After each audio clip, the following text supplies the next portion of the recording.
them are majoring in business in some way. So I'll turn it over to you. All right, I'll explain why I have the camera a little bit later on. That's fine. So let's give Paul a round of applause for coming. Yeah, you know what? Let's go back in. Start over. All right, so essentially what I did was I decided to just create a handout. And I know that it looks very, very simple. And You know what, you can just give them to, they'll get it all the way over yeah? there. Okay. Yeah. All right, then I'll just send them all out. Let me give all to myself. So, what I'm going to be doing, you guys, is I'm going to essentially be giving you 20 things that I wish that they had taught me when I was at college. I'm a UCLA boy. I was there from 1994 to 1999. You're going to have to forgive me, I drink energy drinks. I wake up at 4:30 in the morning to go hit the gym. And then we get back home and I get my kids to school. I have 5 children, me and my wife. Yes, they're all ours. And we get them to school, so my day starts very early. Right around 9 or 10 o'clock is typically my lunch hour. And at about lunch, noon time, that's typically, I've already been up about 8 hours. So hence the energy drinks, okay? What I'm going to be sharing with you guys is really stuff that, in my opinion, is worth hundreds of thousands of dollars, okay? Again, I know it looks simple, but trust me, I'm going to give you some tips and some stuff that I wish that I had knew prior to starting my own business. So let's just start with number one. Number one, if you're young and single with no kids, now's the time for you to bust your ass, okay? What that basically means is that now is the time for you guys to go ahead and make mistakes. It becomes a lot harder to make mistakes later on when you've got more responsibilities, when you're married, when you have children. So this is the time where I really want you to grind. Okay, you guys have all heard the grind is, right? And working hard. And here's the thing, as a father of 5, I have a 20-year-old and I have a 19-year-old. What I've discovered with the younger generation is because you guys are accustomed to everything, it's the now generation. You guys are used to things being available to you now, right? You can get movies now. You can get information now. So what's happened is not that your generation is not hard workers. What it is that you're used to immediate gratification. Okay? So you haven't necessarily grown up having to wait for things, right? Amazon delivers things to you the very next day, right? We can buy it today and have it tomorrow. My baby, I call him a baby, but he's 7 years old, Maverick, has learned how to order things on Amazon, okay? And the other day, you know, he made a mistake. Sometimes I don't get home till about 8, but the other day I had like this $100 Square Enix Iron Man figure that was sent to my office, and it was him ordering products, right? So he's gotten used to that now mentality. I've gotten used to that now mentality, and I'm from a different generation. The point is, I also grew up understanding delayed gratification. Okay? I also grew up learning that I had to work really, really hard, and because I do things like, you know, the physical activities like going to the gym, I've learned that you can't cheat the gym, right? You can't do it. You have to go in and you have to put in the work. Well, for some reason, this generation, including my own children, we've gotten used to the idea that things are going to happen instantly, and it's really not. Okay, it's going to take some time. It's going to take some efforts. And the success stories that you guys see and the success stories that you guys hear, chances are for most of them, it wasn't their first endeavor. Okay, that's the other thing that you're going to have to understand. Most of them have put in, you know, years upon years upon years of work to get good at their craft. Okay, so I implore you, all right, if you're not married and you don't have children, okay, this is the time for you to work. This is the time for you to wake up early. This is the time for you to go to bed late. This is the time where you can really just be a little selfish and focus on yourself. Because when you're married and you have children, you're not going to be able to do it. It's a little scarier to make those kinds of decisions. I'm not saying it's impossible. I'm just saying that it adds a whole other element to the equation that you don't necessarily have right now. You guys with me? You guys understanding that? So my message to you guys is, now is the time. Okay, now is the time to work really, really hard. Work as hard as you possibly can, and don't be afraid of making mistakes. All right, number 2. Here's the thing.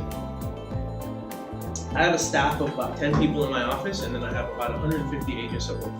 Okay? If somebody asks you if you can do something, I'm not saying that I want you to lie, okay? But if you're going to go out there and you're going to start a business and you have a client that says, hey, can you do this for me? Are you able to provide me with this? The answer that I want you to give is yes, and then go figure it out, okay? In other words, even if it's something that you're not quite familiar, I know it's scary and I know it's risky, okay? But the truth is, you can always train skills. You can't change somebody's attitude, okay? And I cannot handle it when I have a staff member of mine where I ask them to go do something, and then they tell me, well, you know what, I don't really know how to do that. That's the worst answer that you could possibly give me, because that drives me bonkers. It drives me insane. Say yes first, jump off the cliff, and figure out how to open the parachute on your way down. You guys with me? Okay? I know it sounds scary, okay? But the truth is, there's a plethora of information out there. And even if you don't know how to do something, go find someone that does. And then ask them to come help you. And then ask them to take them out to lunch. And then ask them to teach you. There's people out there that will share this information with you, okay? So if you are going to go into the business world, all right, and you need some help, again, I'm not saying lie. But what I am saying is, look, just try to figure it out as you go. It's okay. You're gonna screw it up. You're gonna be bad before you're gonna be good. But the problem is that most of us get so paralyzed about what we're doing that we don't even take the opportunity to go out and try it. Okay, so I'll give you a real quick example. So we were talking about search engine optimization, okay? So I had to learn search engine optimization because I'd hired firms that I was paying $35, $45, $5,500 a month to supposedly optimize our website to get us to the first page of Google. Well, after a year of using one company, the needle hadn't moved, okay? We still weren't on the first page. So then I went out and hired another company. We hired another company for a year, didn't see any activity. So what do you guys think I did after that year? So I said, fine. Fired that company. Now mind you, married, 5 kids, try to get to the gym, run a business, and I love doing what I do, right? In sales, okay? But the point is that I would then go home after work and the kids were in bed, and after my wife had fallen asleep from like 11 o'clock to 1 o'clock, 2 o'clock in the morning, I then began to study the business of SEO. I decided that I was going to learn it because I didn't want anybody else to hoodwink me and take advantage of me again, so I learned it, okay? Look, I had plenty of excuses not to do it. Once I learned how to do that, then I did it for my real estate company, for my real estate school, for my mortgage company, and for the hedge fund that we run. But I also did it for my wife, who happens to be a bikini fitness competitor, model, whatever you call it, right? Okay, so she's on stage. See, I go to the gym because I like to eat whatever I want, okay? She goes to the gym because that's her job. It's a little different. So what I did was I then used SEO technology to help her get her page to the first page of Google, so that women who want to get trained by her can do that. Well, we were in Disney World about 4 weeks ago, and we got a call from a company that's asked her if she could train their small company, 10 members, 10 people. So they were basically saying, can you do group coaching for us for 10 people? What do you think my wife said? She said no. She said no. She's not used to doing group coaching yet. She does individual coaching, one-on-one personal training. But you know, I'll tell you that the minute that call came in and she said no, it blew my mind, and I was really, really upset, right? And I told her the same thing that I'm telling you now. You say yes, we'll figure it out, you know, on the way. Okay?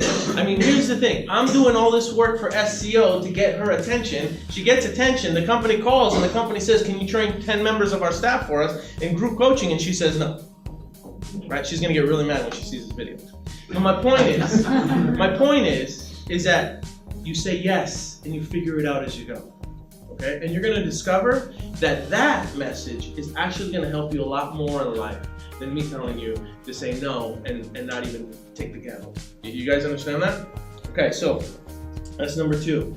Oh, I show number 2 shows it twice, right? Number 2, let's go to 2B. Okay, there are trends out there, okay? I want you guys to keep an eye out for the trends, and I want you guys to take advantage of them. So what are some of the trends that are going on right now? Talk to me about some of the trends that you guys see. Streaming is big. Streaming is big. Video, let's just say video, right? Video in general is a big, big trend, okay? If you're not comfortable with video yet, look, this is your generation. You're gonna have to get used to it, all right? Look, I joke around it all the time. I've got a fat face, I got a lazy eye, right? And I talk kind of weird, all right? But I still put myself in front of the camera. I've just had to learn how to get used to it, okay? It's a part of what I do. It's a part of my business.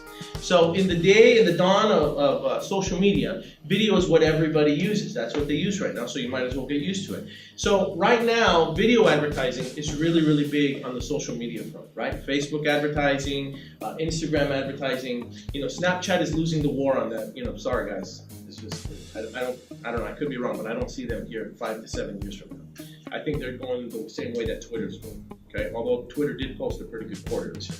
So my point is that it's video advertising is the trend right now, okay? Now, you know, in the early 2000s, the trend was Google pay-per-click. Okay, not that people don't use Google pay-per-click now, but you guys are most of you are too young to remember. There was a time where like you could buy Google AdWords for like 5, 6, 7 cents. Now, if you're using Google to advertise, you're paying 4, 5, 20, 30. I've seen some people that are paying up to $100 per keyword just to get their advertising out on Google pay-per-click. So right now, the trend is Facebook advertising and Instagram advertising. That's the trend. Take advantage of it.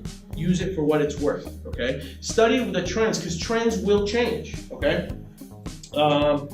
Consulting in digital marketing right now, that's a big thing right now. There's a lot of businesses that don't know how to market themselves in the digital age. They just don't know how to do it. They have no idea, okay? That's why SEO, digital marketing is so important, because if I was to start a business all over again, I'd probably start a business where I'd act as a digital and media consultant for a lot of other companies. Because I've seen a lot of other businesses. I don't know if you guys drive up and down town. You can go up and down Central Boulevard. Right now, it's booming, right? But there was a time where there was a lot of retail outlets that were out of business, okay? I'm over in the Pasadena area, and I got to tell you that there's still a lot of retail stores that are out of business. And it's number one, because the cost of real estate has gone up so much, the cost to rent these locations. But number two, most of them don't know how to market themselves anyway. I mean, who here purchases retail items off of Amazon? Anybody? Nobody buys stuff off of Amazon? You guys all go to stores. No, you guys are using Amazon, right? Okay, take a look at what happened to Toys R Us.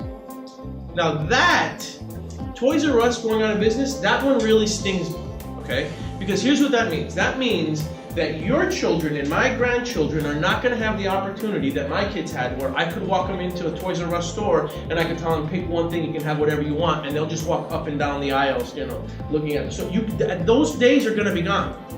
And I gotta tell you, it's sad. Okay, it's very, very sad. My 6 or 7-year-old, now that he's learned he's mastered Amazon, he was pretty distraught over it, because he loved just walking up and down those aisles. Those days are gone. Do you think Toys R Us missed that trend? Yeah, they did. And here's the best part. Amazon approached Toys R Us about 7 or 8 years ago.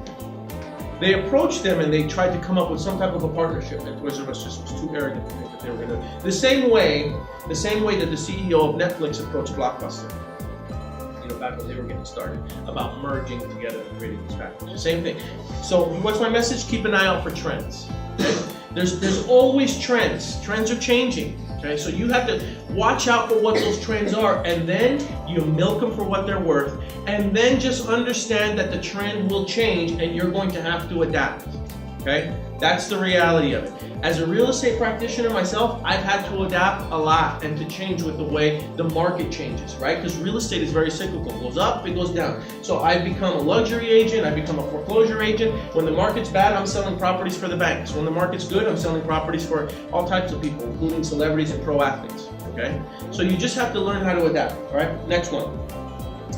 Trends end. Don't be a slave to a trend, or too arrogant to think that you're above them, right? I just talked about, well, you guys know what MySpace is? Some of you still know what MySpace is? Look at what happened to them. Blockbuster, Toys R Us, we talked about that. All right, number 4, you're gonna fail, all right? I know that for some of you, this is gonna sting and you're not gonna wanna hear this, but you're gonna fail, you're gonna screw up, all right? You can't be afraid to mess up, okay? That's just the reality of it. All right? I think all too often we're so concerned about messing up and about screwing up that we don't even start an endeavor because we're just afraid of what other people are going to think about us. Anybody relate to that? No? I'm the only one? Right? So here's the thing.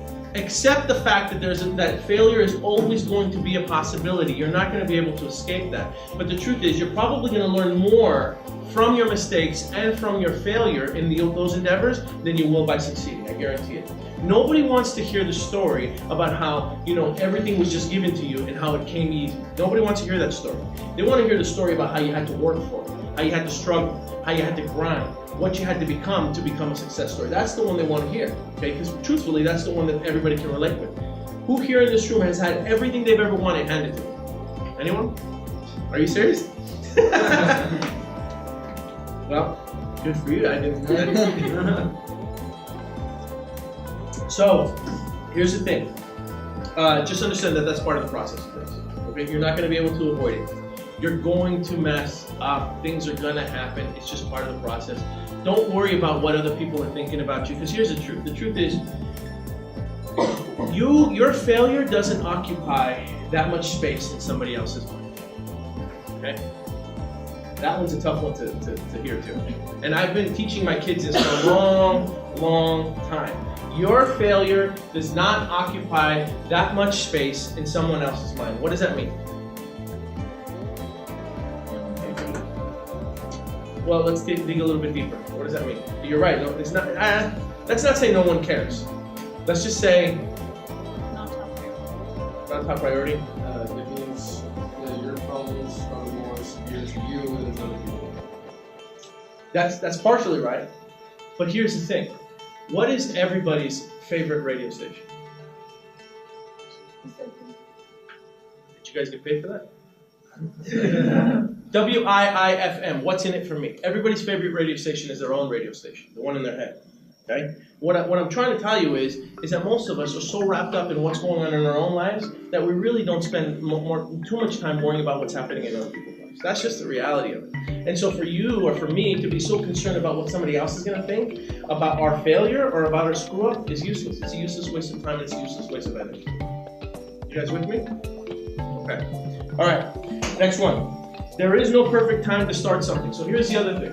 A lot of times when I'm speaking to entrepreneurs or to small business owners, or to people that want to come to our real estate school and they want to get their real estate license, one of the questions that I'll get is, so is it a good time to get involved in real estate? Is it a good time to get my real estate license? That's what I hear about real estate. Is it a good time for me to start this business? Is it a good time for me to try this endeavor? Okay, and here's the answer. Here's the short and the long answer to that question. The answer is yes. Okay, there is no perfect time. Okay, the stars are not going to be aligned. Okay, things will not always be in your favor when you're going to start an endeavor. I don't care if it's business or if it's just going to the gym. All right. The other day I heard somebody say something to me like something to the effect of, "I need to lose about 10 pounds before I can go to the gym." What? Really? Okay, like how backwards thinking is that, right? And it goes just to what I'm talking about. Just understand, nothing is going to be 100% perfect if you're going to start an endeavor. I don't care what the endeavor is. You might as well just start. And again, it goes back to what I said initially. Just say yes and figure it out on the way. Okay? Because here's the thing. Most of the things that you anticipate that are going to happen probably won't. It's the stuff that's going to hit you on a Tuesday afternoon at 4 p.m. that you didn't anticipate happening that's going to knock you out the box. All right? Most of the stuff when you start an endeavor that you're worrying about doesn't even happen. It's all just stuff that the drunk monkey in your head is telling you to happen. Okay? It's the stuff that you don't expect that shocks you later on. All right? So it's never going to be perfect. Start whatever it is that you want to start. Start whatever business it is that you want to start. Take the classes that you want to take. Go to conferences that you want to go to. Listen, there's so much information available now in this day and age. Have you guys ever heard of a masterclass? You guys know what masterclass is? Okay, so look, for 99 bucks, I think it's 99, maybe it's 149. For 99 bucks, you can sign up for masterclass. 99 bucks a year, and they have people who have succeeded at their craft teaching you how to cook, teaching you how to write novels, teaching you how to make movies. I mean, the information is out there, and so when someone says to me, I just don't know how to get started, it not only boggles my mind, but it drives me insane, okay? Because it's all there. You guys just aren't starting, okay? So there's masterclass. You guys know what Audible is, right? Audible's available too. There's books on every single topic that you can think of that you can listen to while you're driving. All right? I call my car my university on wheels, okay? Because I'm constantly listening to audiobooks all the time because I'm trying to make sure that I stay one step ahead of the game. All right? Okay, number 6. Not having capital to get started is probably your greatest asset, believe it or not. All right, so a lot of times if you want to start a business or you're going to go into a business, a lot of times people say, well, you know, we can't start the business because we don't have enough capital to get it going. The truth is that may in fact be one of your greatest assets. Not having the capital is what's going to keep you, it's going to keep you moving forward, it's going to keep you driving. If you're given all the money, I've seen a lot of people that get money up front, or they have investors that give them money up front, and they live, you know, they're so comfortable with the money that they've received that they weren't really working to their full potential because, you know, it wasn't their, number one, it wasn't their money. And number two, like, you know, they were comfortable, right? You need to have an air of uncomfortability in order to succeed. That's just it, you guys. Again, I use gym metaphors a lot. But when you go to the gym, if you lift too light, do you see any improvement? No. You have to lift a little bit heavier in order to exert and those muscles so that they can get bigger. Same thing in business. Okay? So, have you guys ever heard the analogy of the lobster and its shell? You guys know that analogy? Who here knows it? Yeah. Yeah? So we all know that the lobster, I love lobster by the way, eating them, right? So we all know that the lobster meat is, you know, its body is tender and it's underneath that shell. What most people don't realize is that that shell, what happens is the lobster grows in that shell, right? And it continues to grow until it can't grow any further and then it becomes uncomfortable in that shell. So what does it do after that? It discards that shell and then it grows a new one, okay? Now, what was to happen, right, if it didn't do that? If it didn't discard the shell to grow a new one, it wouldn't what? It wouldn't grow, right? Now imagine if we lived our life that way. If every time something became uncomfortable, we just threw in the towel, what would it be like? It would be a society of quitters. Because the truth is, everything is hard at first, right? Everything is hard before it becomes fun. Isn't that right? Okay? So, just keep in mind, there is no perfect time to start something. You don't need to have a lot of capital to get something going, right? Just put a little bit of sweat equity and some elbow grease into it. There is going to be an air of uncomfortability. And the most successful people in the world are the ones who have learned how to survive in that air of uncomfortability. Okay? That's the other thing, is that the people that succeed in any profession, the only difference between them and us, right? The only difference is that they figured it out. They learned how to control their own thoughts in their head. They learned how to survive in that uncomfortable zone. Period. Right? Yeah, I can't tell if I'm scaring you guys or if you guys are excited. I'm not really sure yet. We're not sure either. Okay. Huh? We're not sure either. All right, cool. Number 7, I already talked about most success stories have taken years, but I think that's really, really important, okay? So, you guys all know who Jim Carrey is, right? Yeah. Okay, so Jim Carrey, he went on Oprah in the mid-90s, and he talked about that $10 million check that he wrote to himself. You guys all heard the story? Okay. Now, I love Jim Carrey, okay? And I'll tell you that that story really had an impact on me.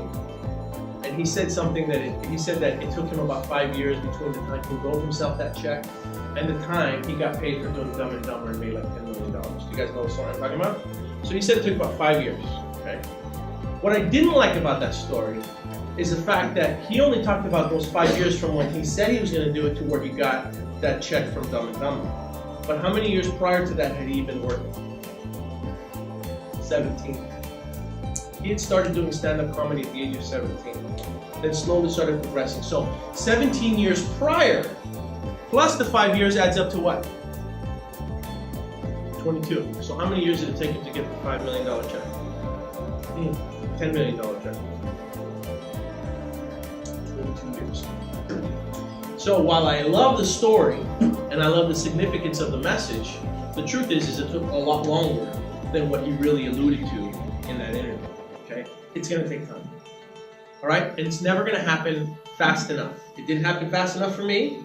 It hasn't happened fast enough for colleagues of mine. It hasn't happened fast enough for my peers. It's going to take some time, and that's okay. That's a part of the process. All right?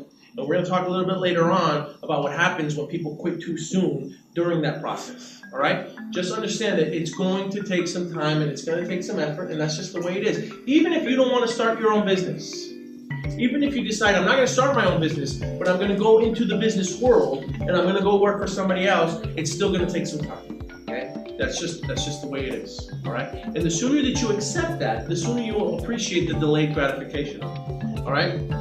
Anybody else play basketball in here? Who plays basketball? Just you two? 3, 4. Okay, so I was a basketball player in high school. There was no way I was going to play at UCLA. But I remember that we used to have this drill. Now what we would do is we would rotate the ball around each other. So we'd be around the perimeter of the basketball court, around the 3-point line, you guys. And then what we'd have to do is we'd have to pass the ball to the 5 guys on the court a minimum of 3 to 4 times before we could take the shot. Okay, that's how we would learn ball rotation. All right, but that's also how I learned as an athlete delayed gratification, because what it basically meant to me was I wasn't going to be able to shoot the ball until the ball had been passed a minimum of 4 to 5 times. Right? So if you're an athlete, you'll be able to relate to that. That's delayed gratification. Okay. All right. Number 8. Don't give up too soon. This is what I was talking about. Okay, so anybody here seen Avengers Infinity War? Did you guys leave happy or depressed after watching that one?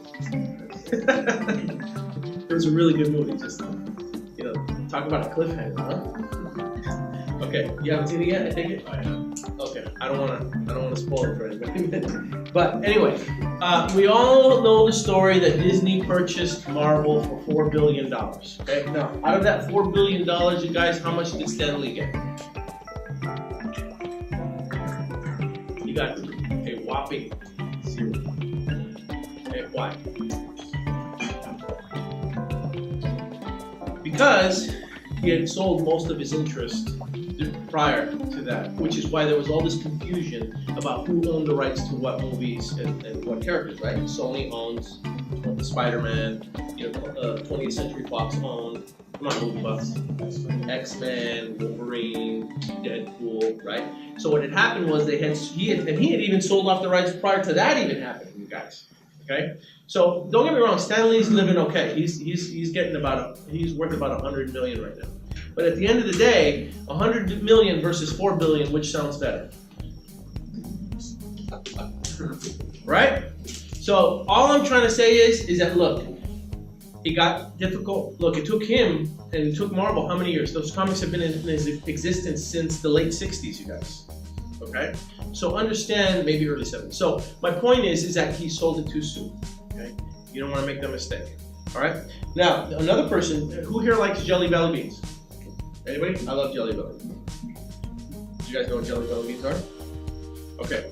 So Jelly Belly beans, well, anytime you go into the candy store and you see those racks, right, where they have the individual flavors, buttered popcorn, peanut butter, all that stuff. I don't know if you guys know this, but the gentleman that started the Jelly Belly bean is local in Alhambra, California, and they started selling them in the Fossil Means ice cream on Main Boulevard in Alhambra. Do you guys know that? Who here has been to Fossil Means over on Main Street in Alhambra? Okay, that's where Jelly Belly started. He started it there, all right? But what happened was, again, he took a deal because a larger company came in and made him an offer. I think it was, if I wrote it down here. They offered him $10,000 each and every month for 20 years back in 1980. Okay? Now what are they grossing for Jelly Belly beans? $196 million annually. Guess how much he gets of that? He sold too soon. Okay? So all I'm trying to say is that you have to learn the art of delayed gratification, and you have to learn how to hold on. Okay? Most of the time, success stories are nothing more than people that didn't give up on a dream, whereas the other people gave up too soon. You guys all with me? All right. Okay. Number 9, being an entrepreneur. Okay. If you are going to go into business for yourself, it is a little bit of a lonely road. Okay. It's a little challenging. All right. I'm not trying to depress you. I'm just trying to prepare you. All right. Because the truth is that most people aren't going to want to deal with all the stress that comes along with, taking the road less traveled. All right. So you're going to have to understand that if you are going to go into business for yourself, right, and then you have a bunch of peers that are around you, and they're basically saying, well, I'm just going to go get a job, It's going to be challenging, okay? Not many people are going to see your vision initially, right? Okay, so just be prepared for that. That's just a part of the process, all right? I'm not going to spend too much time on that one. Number 10, commitment versus loving what you do. Okay, this is important too. A lot has been said about loving what you do. Who here has heard Steve Jobs' speech at the Harvard commencement graduation? Have you guys seen the speech? Okay, all right, and what's the message really?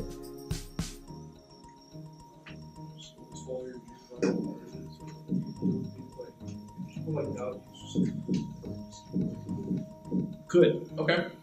So what he basically says is you gotta love what you do, right? That's the message, okay? Here's the kicker. Loving what you do isn't enough, all right? Okay, and here's what I mean by that. Do you guys know what the average divorce rate is? Like 50%. 50%, okay? Is it safe to assume that those people who did divorce in the 50% percentile, that they loved each other? At some point, right? So what was the difference between them versus the ones that didn't get divorced? Was it the love or was it something else? It was commitment. Okay? This generation, this day and age, it's much higher because it's not till death do us part, it's till you become an inconvenience. That's the truth. Okay? And here's the reality. Life is hard anyway. Okay? What happened is that in that marriage, the two people that were once committed to the idea of staying together stopped believing in that commitment. What's my message? My message is, as human beings, we sometimes confuse love with like infatuation or with lust sometimes. So what you perceive as loving what you do could just be something that you're really, really excited about momentarily. Okay, people do it with other human beings. You don't think you can do it with business? Absolutely. So you have to ask yourself this question: am I just really, really excited about this? Or am I going to commit to this thing and do whatever the hell it takes to make sure that it works? That's the difference. Okay? So you can love what you do all day long. That's cool. That's cool if you love it. But are you committed to it? Because look, there will be times where it is going to get hard, especially if you involve partners. Okay? If you involve partners, it gets difficult. People have different ideas on what's going to work and what's not going to work. Some ideas will, some ideas won't. Okay? So commitment is what it's all about, because when you commit to that idea and you commit to finishing it through, that's where you succeed. All right? Okay, next one. Everyone has a plan until they get kicked in the gut. All right? And this is what I meant earlier. What I meant earlier is that you can have business plans, and I encourage you to have business plans. You need business plans. They're great. Okay? But at the end of the day, things tend to get sticky. Things deviate from the business plans. Things that you didn't expect to happen will happen. That's just part of being in business, part of being an entrepreneur. So you need to be prepared for that, and you need to learn how to adapt, and you need to learn how to be flexible with changing environments and what's going to happen. All right? Next one, number 12. Okay, be authentic. This is important. Okay? Especially with you guys that are using social, and gals that are using social media. Okay? So your story is the most powerful thing that you got. All right? Because your story is true. It's authentic. You're living it. Okay? So here's what I'm going to suggest. All right? I'm going to suggest that you do the best you can at documenting the journey. Okay? Now I know that a lot of times people will document their wild nights out on Friday night. Okay? They're really, really good about documenting that. Okay? I want you to get better at documenting your journey and what you're going through right now. What you go through school, what you go through when you go to job interviews, what you go through. And here's the thing. Number one, it's therapeutic, right? It's almost like having a journal. But number two, your journey is what makes you unique. Your journey is going to help somebody else, because there's going to be somebody else that is going to be in the same position that you're in right now, right? And they're going to benefit from your experience. And then here's the best part. That experience is going to make you money. Okay? Trust me on this. And if you don't believe me, let's go to the next one. Where are we at now? Number 13. Your experience and your content is worth billions.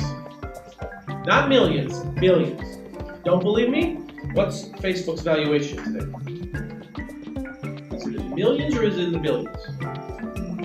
In In the billions. How and why?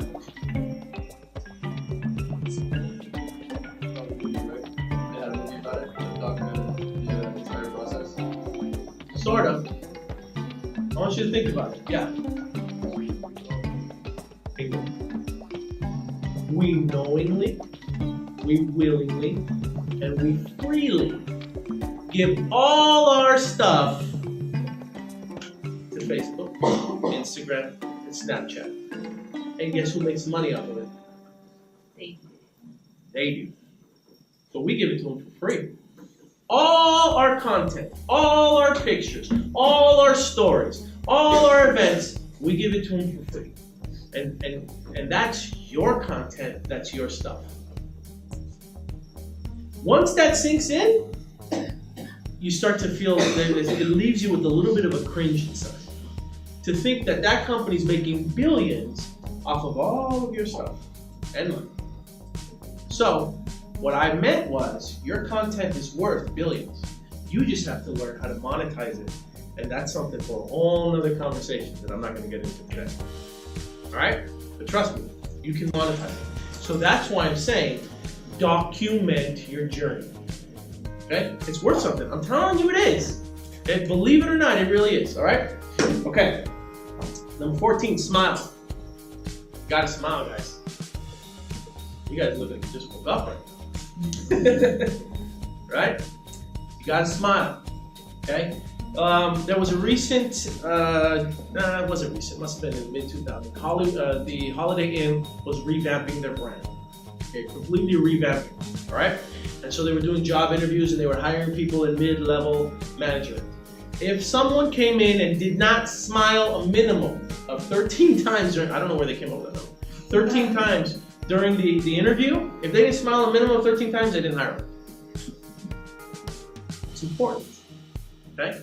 Trust me, it's important. Okay, you gotta learn how to smile. Just do it. I have to learn how to smile.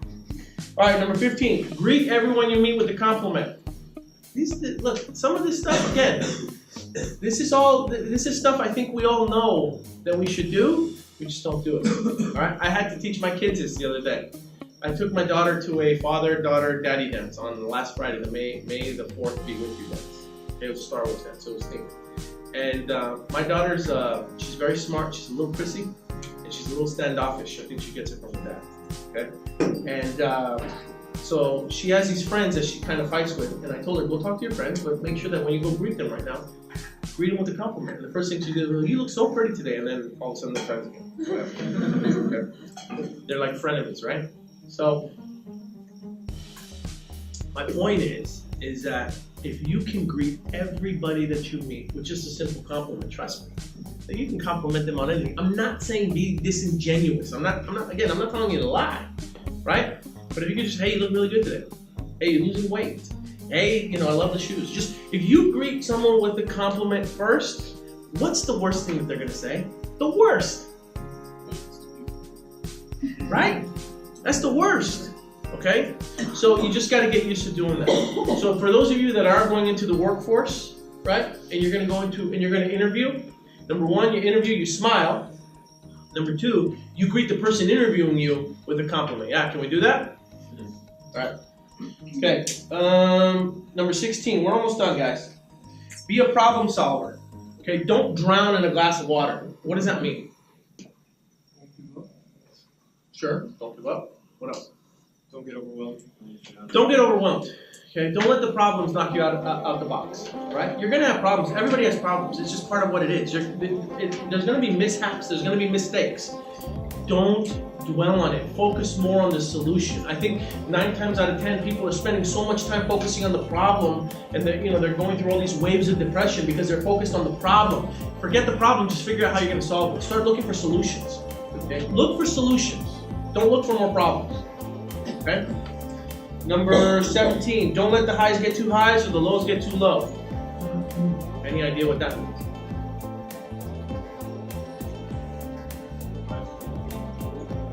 Sure.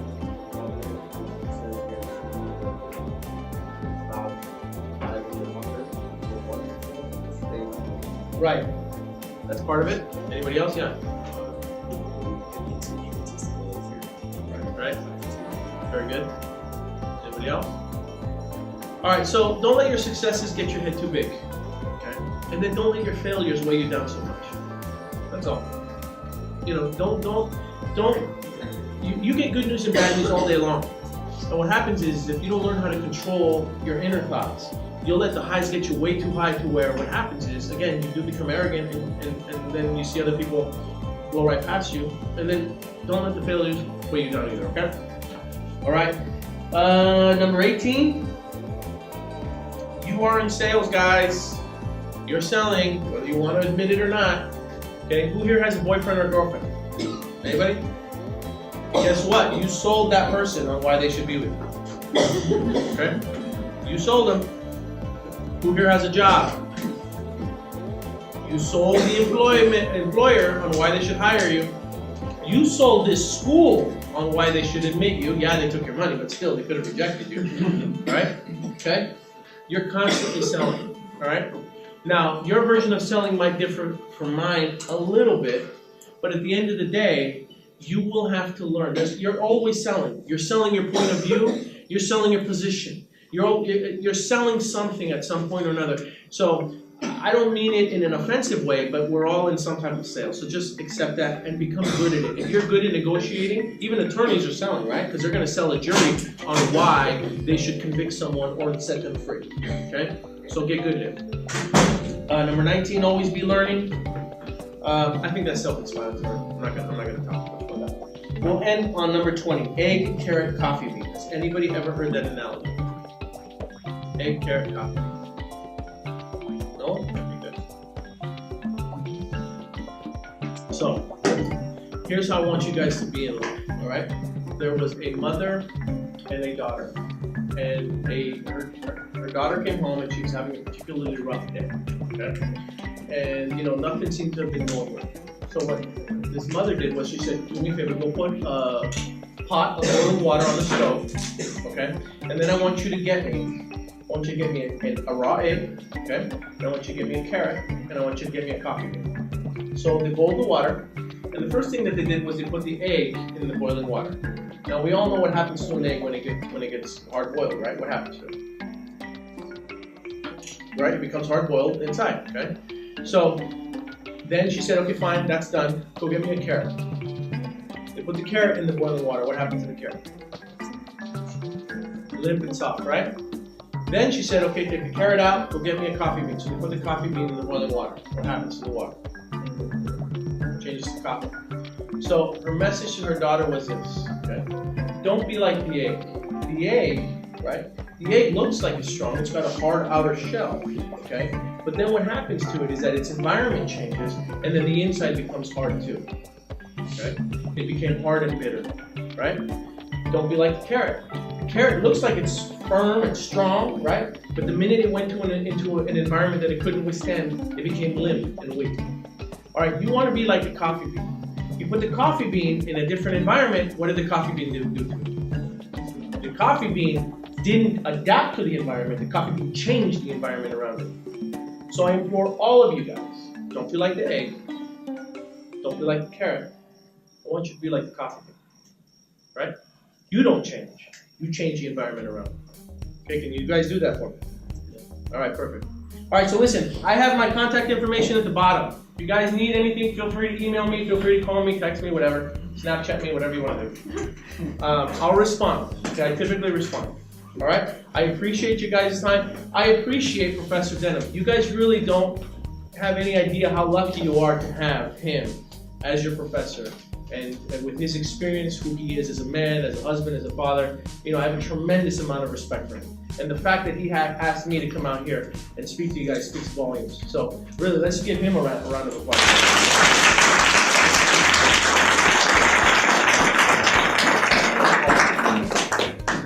This is a great list to keep. I would highly recommend that you look over this.